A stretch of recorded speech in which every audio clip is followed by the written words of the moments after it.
प्रिय दर्शकों, आप सभी का स्वागत है हमारे इस YouTube चैनल पर। दर्शकों, मैंने महाराष्ट्र की राजनीति को लेकर के बहुत सारे वीडियो बनाए हैं।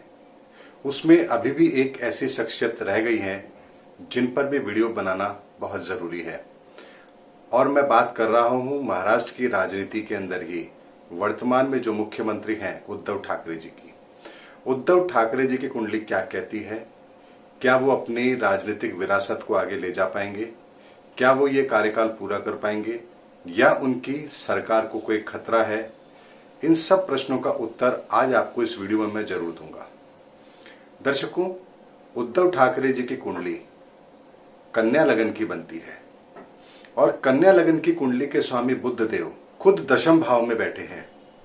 ऐसे व्यक्ति अपने प्रोफेशन, अपने कामकाज को लेकर बहुत ज्यादा कॉन्शियस होते हैं, और यही कारण है कि वो इतनी बात होने के बावजूद भी अपना कोई भी गैर जिम्मेदाराना बयान अभी नहीं दे रहे हैं।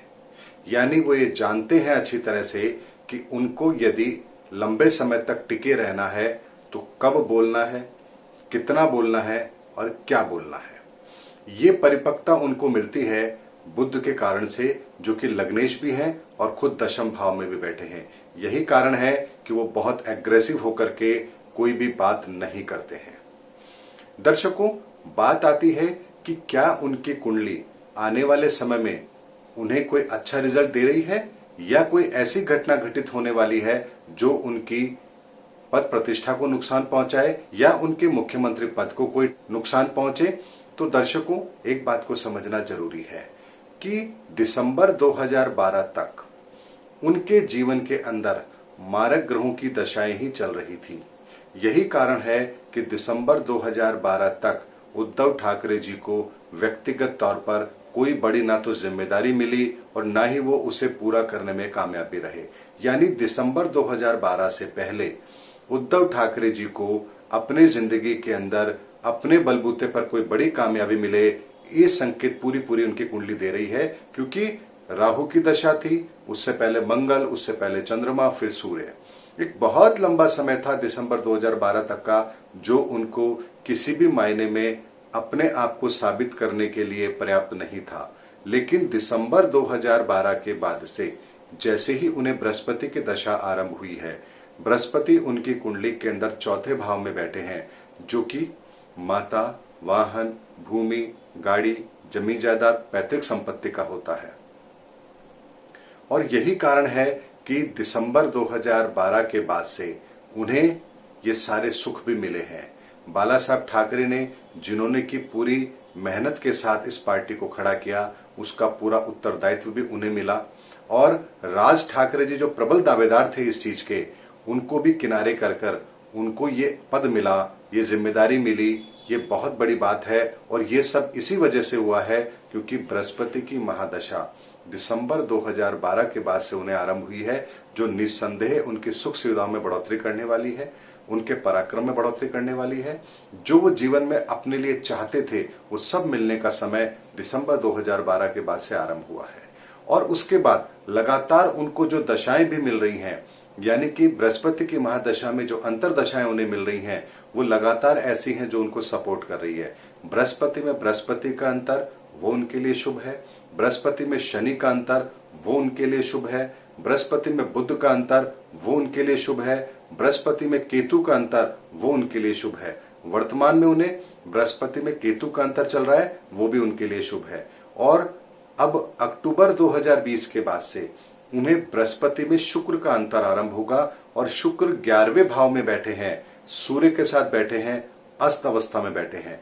ऐसे में यदि थोड़ी बहुत परेशानी उन्हें आनी भी है तो अक्टूबर 2020 के आसपास आएगी, लेकिन वो परेशानी इतनी बड़ी नहीं हो सकती कि उनकी पद प्रतिष्ठा को कोई डैमेज पहुंचा दे। लेकिन यहां पर 2023 तक ये रहेगी। यानी कि बृहस्पति के अंदर जो शुक्र का एक प्रति अंतर आ रहा है, वो जून 2023 तक उन्हें रहेगा। यानी कि कहा जा सकता है कि जून 2023 तक उनको कोई बड़ा खतरा यहां पर नहीं दिख रहा है। उनकी कुंडली तो यही संकेत दे रही है। जो कुछ होना है अभी अक्टूबर नवंबर के अंदर जरूर हो जाएगा। अक्टूबर, नवंबर और ये मान लीजिए मैक्सिमम दिसंबर का महीना, यदि ये 3 महीने महाराष्ट्र सरकार के आराम से निकल गए, कोई खतरा उन्हें यहां नहीं रहा, तो फिर जून 2023 तक उनको कोई खतरा नहीं है। ये कुंडली उनके साफ साफ संकेत दे रही है। लेकिन जून 2023 के बाद निश्चित तौर पर उनको खतरा है और जून 2023 के बाद उनका मुख्यमंत्री पद पर रहना बहुत मुश्किल है और लगभग 4-5 साल का समय ऐसा आ रहा है जो उन्हें अब इस जिम्मेदारी से दूर रखेगा। यानी कि जून 2023 तक उन्हें कोई बड़ा खतरा नहीं है, लेकिन जून 2023 के बाद में उन्हें मुख्यमंत्री पद छोड़ना पड़ेगा। ये बात भी निश्चित है। कोई ना कोई बड़ी अड़चन, परेशानी उनकी जिंदगी में जरूर आएगी जो उनको थोड़ा डैमेज जरूर देगी, क्योंकि सूर्य कुंडली के अंदर 11वें भाव में है, पंचम भाव को देख रहे हैं, अनसर्टेन लॉस कराने की वो ताकत रखते हैं और 12वें भाव के वो मालिक भी हैं। ऐसे में कोई अप्रत्याशित घटना जून 2023 के बाद में उनको डैमेज दे, इसकी संभावना पूरी उनकी कुंडली में बन रही है। लेकिन जून 2023 से पहले किसी भी तरह का कोई बड़ा डैमेज उनको मिले, इसकी संभावना नहीं दिख रही है। लेकिन उसके लिए हमें अक्टूबर, नवंबर और दिसंबर, इस साल के 3 महीने जरूर देखने रहेंगे, क्योंकि शुक्र अस्त अवस्था में है, सूर्य के साथ है, पंचम भाव को देख रहा है।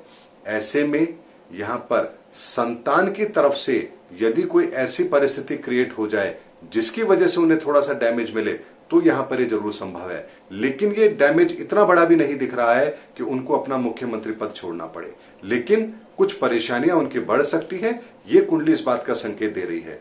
लेकिन यदि 2-3 महीने आराम से निकल गए तो फिर जून 2023 तक उनको किसी भी तरह की कोई बड़ी समस्या यहां नहीं आने वाली है, क्योंकि दिसंबर 2012 के बाद से एक तरह से कहें तो उनका एक राजयोग आरंभ होता है। यानी कि व्यक्ति को जीवन के अंदर कुछ कर दिखाने का मौका मिलेगा और ये मौका उन्हें जरूर मिला है।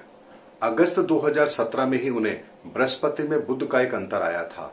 यानी कि अगस्त 2017 के बाद से ही नवंबर 2019 तक, अगस्त 2017 से नवंबर 2019 तक एक ऐसा योग उनकी कुंडली में बन रहा था जो उन्हें मुख्यमंत्री पद दिला सकता था। यानी कि यहाँ पर बृहस्पति के अंदर बुध का अंतर था। बृहस्पति 4थे भाव में बैठे हैं, बुध 10वें भाव में बैठे हैं। ऐसे में उनको कोई बड़ा पद मिले, उनकी बड़ी राजनीतिक पारी शुरू हो, ऐसी संभावना बन रही थी और यही वो समय है जब वो मुख्यमंत्री बने भी हैं। ऐसे में ग्रहों का अपना खेल बड़ा निराला होता है। जब उनका समय आता है, व्यक्ति को वो परिस्थिति देते हैं और वो चीज उसे मिलती है जो उसे वहां उस समय मिलनी चाहिए। लेकिन जब परिस्थितियां विपरीत होती हैं तो व्यक्ति को वो चीज छोड़नी भी पड़ती है, चाहे फिर संख्या बल कितना ही किसी के पास क्यों ना हो। तो जून 2023 के बाद में वो समय बन रहा है जो उद्धव ठाकरे जी के लिए राजनीतिक चुनौतियां बहुत बड़ी बुलाने वाला है और उसके बाद लगभग 3 से 4 वर्ष का समय ऐसा आएगा जो उन्हें राजनीति के अंदर आगे बढ़ने नहीं देगा। ये मैं उद्धव ठाकरे जी की कुंडली के आधार पर आप लोगों को दोस्तों बता रहा हूं। हालांकि वर्तमान की परिस्थितियां बिल्कुल अलग हैं, लेकिन उनकी कुंडली कुछ और कह रही है। इसीलिए मैं हमेशा कुंडली पर विश्वास करता हूं, परिस्थितियों पर विश्वास नहीं करता हूं। आज चाहे महाराष्ट्र की जो भी परिस्थिति हो, किसी भी घटना को लेकर कोई भी बयानबाजी हो रही हो, चाहे वहां का समीकरण कुछ भी हो, लेकिन उनकी कुंडली ये बता रही है कि उन्हें जून 2023 तक कोई बड़ा खतरा नहीं है। ये कुंडली साफ साफ बता रही है। इस साल का दिसंबर निकल जाएगा, उसके बाद में उन्हें कोई बड़ा खतरा भी नहीं रहने वाला है और जो परेशानियां चल रही हैं वर्तमान में आप जो देख रहे हैं, इन सब पर भी विराम जरूर लग जाएगा। दर्शकों, यही होता है जब व्यक्ति की कुंडली काम करती है तो परिस्थितियां भी फिर वैसा ही मोड़ ले लेती हैं। उम्मीद करता हूं मैंने आपको उद्धव ठाकरे जी की कुंडली के आधार पर वर्तमान में जो परिस्थिति चल रही है महाराष्ट्र के अंदर, उसमें उनका क्या रोल है और उन्हें ये कब तक सहना पड़ेगा और आने वाला भविष्य उनका कैसा है, ये आकलन मैंने आपको दिया है। हो सकता है मेरे इस वीडियो से बहुत से लोग इत्तेफाक ना रखते हों, लेकिन जो हकीकत है मैंने वही आपके सामने रखी है। कुंडली क्या कहती है यही मैंने आपके सामने रखा है।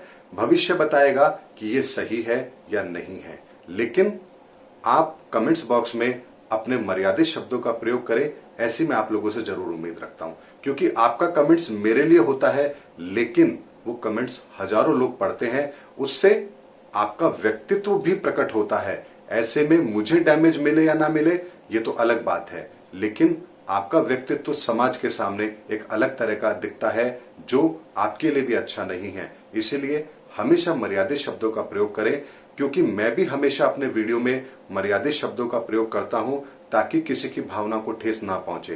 क्योंकि हर व्यक्ति अपनी इच्छा के अनुसार किसी पार्टी पॉलिटिक्स को अंदर विश्वास करता है, किसी व्यक्ति विशेष को समर्थन देता है। ऐसे में उनका अपना अधिकार है, उन्हें वो करने का पूरा अधिकार है। हमें उसकी आलोचना नहीं करनी चाहिए, और मैं भी वह नहीं करता हूं। इसीलिए आप भी अपनी मर्यादा का प्रयोग जरूर करें, ऐसी मैं आप लोगों से उम्मीद करता हूं। अगले वीडियो में इससे आगे की जानकारी लेकर के फिर मैं आपके सामने आऊंगा। तब तक के लिए जय हिंद, जय भारत।